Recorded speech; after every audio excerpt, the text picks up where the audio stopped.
Company का owner investor के पैसे से सट्टा खेलता है, 3.5 करोड़ हार जाता है और इस लॉस को छुपाने के लिए बैलेंस शीट में 11,487 करोड़ का रेवेन्यू दिखा दिया। और ये कोई छोटी मोटी कंपनी नहीं है, फॉर्च्यून 500 में शामिल राजेश एक्सपोर्ट है। लेकिन सेबी की रिपोर्ट ने मार्केट को हिला के रख दिया है। 15,15,000 करोड़ गायब, 99% रेवेन्यू का कंपनी के पास कोई प्रूफ नहीं है। और सबसे बड़ी बात, नॉर्मल पब्लिक अगर गलती से ऐसी फ्रॉड कंपनीज में इन्वेस्ट कर दे तो समझ भी आता है, लेकिन एलआईसी जैसा ऑर्गेनाइजेशन जहां बड़े बड़े फंड मैनेजर्स की टीम बैठती है, वो ऐसी फ्रॉड कंपनीज में 10% से ज्यादा स्टेक लेकर बैठ जाए। और इतना बड़ा फ्रॉड सालों से होता आ रहा है। और मजे की बात तो यह है, इतनी इन्वेस्टिगेशन रिपोर्ट्स और करोड़ों के नुकसान के बाद भी यह कंपनी कॉन्फिडेंस के साथ कह रही है कि सेबी को तो अकाउंटिंग ही समझ में नहीं आती, हमारा बिजनेस तो 100% सही है। लेकिन क्या यह सच में सिर्फ एक मिसअंडरस्टैंडिंग है या फिर रियलिटी? भाई ये सिर्फ पैसों का फ्रॉड नहीं है, यह हमारे देश के पूरे इकोसिस्टम और हमारे सरकारी सिस्टम का फेलियर है। आप एक छोटी सी दुकान या एमएसएमई खोलने जाओ तो आपको fire NOC, pollution, GST, municipality, labour law, 100 तरह के रूल्स आपको फॉलो करने पड़ते हैं। अगर आपका जीएसटी रिटर्न एक दिन लेट हो जाए, आपकी ईएमआई बाउंस हो जाए, तो बैंक और सरकारी लोग आपके पीछे पड़ जाते हैं, आपका अकाउंट फ्रीज हो जाएगा। लेकिन इन कंपनीज के साथ 50 करोड़ की मशीनों पे 15 लाख करोड़ का टर्नओवर कैसे दिखा रहे हैं? 2-2 साल की उधारी फंसी हुई है, कंपनी के बैंक अकाउंट से ट्रेडिंग हो रही है और कोई जीएसटी इंस्पेक्टर, कोई टैक्स ऑफिसर, कोई बैंक मैनेजर, कोई ऑडिटर कोई सवाल नहीं पूछ रहा है। क्यों? क्योंकि हमारा सिस्टम बड़े नंबर्स और पॉलिटिकल पावर के अंडर में चलता है। आप इंटरनेट पे देखोगे तो राजेश मेहता के साथ देश के टॉप लीडर्स और प्रधानमंत्री जी की फोटो भी सामने आएगी। और इसमें कुछ नया नहीं है, हर फ्रॉड, हर करप्टेड पर्सन के साथ हमारे लीडर्स की फोटो होना वो तो फिक्स है। अब आते हैं इस फ्रॉड की वर्किंग पे। सेबी की इन्वेस्टिगेशन में आया है कि कंपनी के चेयरमैन ने कंपनी के अकाउंट से 7.5 करोड़ रुपए निकाले और गोल्ड में, फ्यूचर एंड ऑप्शन में ट्रेडिंग की। उन्हें हैवी लॉस हो गया। अब इस लॉस को कहां छुपाएं? यहां उन्होंने यूज किया नोशनल टर्नओवर। आप 100 करोड़ का ऑप्शन खरीदो और 100 करोड़ का ऑप्शन बेचो, भले ही आपके पास सिर्फ 5 करोड़ रुपए हो, वहां पे 15-15, 20-20% का मार्जिन होता है। और राजेश मेहता ने यह चीज सालों तक की और जो हजारों करोड़ का नोशनल टर्नओवर था उसे कंपनी की बैलेंस शीट में सेल्स और परचेज में दिखा दिया। मतलब ट्रेडिंग के टर्नओवर को असली गोल्ड की बिक्री बता के 11,487 करोड़ का फेक रेवेन्यू खड़ा कर दिया। भाई ये तो सिर्फ स्टैंड अलोन था, सिर्फ देश में जो रेवेन्यू हुआ। इसके बाद आता है 15,15,000 करोड़ का स्कैम। ये फिगर कहां से आया? इसे कॉर्पोरेट फ्रॉड की दुनिया में कहते हैं राउंड ट्रिपिंग। आप 10 किलो सोना लो, उसे अपनी ही इंडिया की कंपनी से अपनी ही स्विट्जरलैंड की कंपनी को बेचो, फिर से उसी सोने को वापस इंडिया में किसी सेल कंपनी को बेच दो। सोना वही है, माल नहीं बिका है, लेकिन अकाउंट्स के हर चक्कर में रेवेन्यू डबल ट्रिपल होता जा रहा है।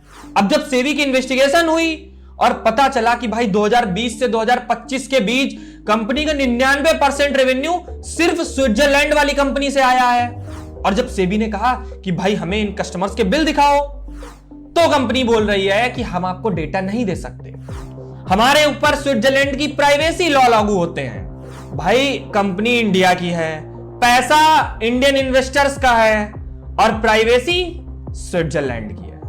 और सारे प्रूफ्स के बाद भी कंपनी के ओनर कैमरे पे आके कह रहे हैं कि सेबी को भ्रम हुआ है और हमारा एक एक रुपया असली है। कंपनी ने रीजन क्या दिए? कंपनी कह रही है कि भाई सेबी ने अभी तक कोई फाइनल पेनाल्टी नहीं लगाई, इसलिए कोई फ्रॉड नहीं है। भाई सेबी ने इंटरिम ऑर्डर पास किया है और रूल के अकॉर्डिंग जब रेगुलेटर के पास प्रूफ होते हैं तभी रेगुलेटर मार्केट को बचाने के लिए ऐसा ऑर्डर पास करता है। पेनाल्टी नहीं लगने का मतलब है चीजें अभी अंडर ट्रायल हैं और भाई हमारे देश का सिस्टम ढीला है, इसलिए देरी हो रही है। और फेक रेवेन्यू को लेके कंपनी कह रही है कि सेबी ने एक बहुत बड़ी अकाउंटिंग मिस्टेक कर दी है, उन्होंने स्विस कंपनी के इबिट्टा को रेवेन्यू समझ लिया। भाई सेबी में देश के टॉप चार्टर्ड अकाउंटेंट्स हैं और सेबी का मेन पॉइंट मैथ्स की गलती नहीं है। सेबी कह रही कि ऑडिट ट्रायल गायब है, वो अरबों रुपए जो स्विट्जरलैंड से आए उनके third party invoice, shipping logs या बैंकिंग ट्रांजैक्शंस कहां हैं? तो इस बात पे कंपनी करेगी कम्युनिकेशन गैप है। जब जांच चल रही थी तो तुमने बोला कि भाई ये स्विस लॉ है, हम डेटा नहीं दे सकते आपको, और अब आप बोल रहे हो कि ये मिसअंडरस्टैंडिंग है।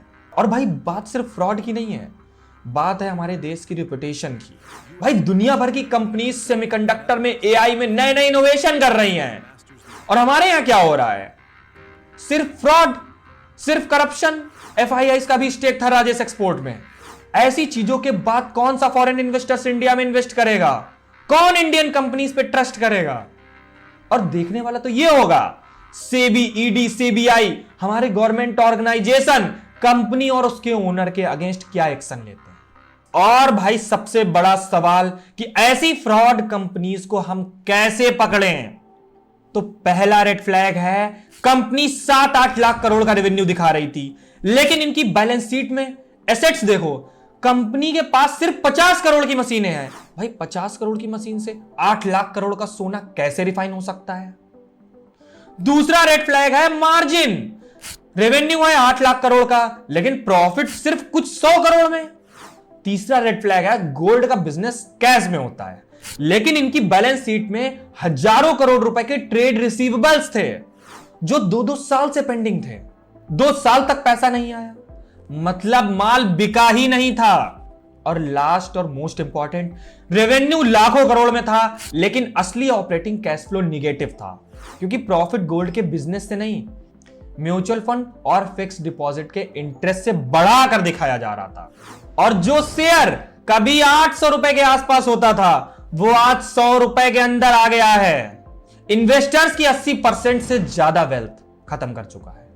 और इस स्कैम से एक रियलिटी और हमारे सामने आती है कि कंपनी के ओनर का किसी भी पॉलिटिकल लीडर के साथ फोटो खिंचाने से, एलआईसी जैसे ऑर्गेनाइजेशन का इन्वेस्टमेंट होने से कोई कंपनी सेफ नहीं हो जाती।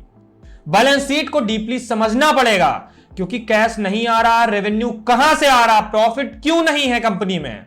इन्वेस्ट करने से पहले इन सारे सवालों के जवाब आपके पास होने ही चाहिए। एआई की हेल्प लो, लेकिन अपनी रिसर्च खुद से करना सीखो। मिलते हैं अगली वीडियो।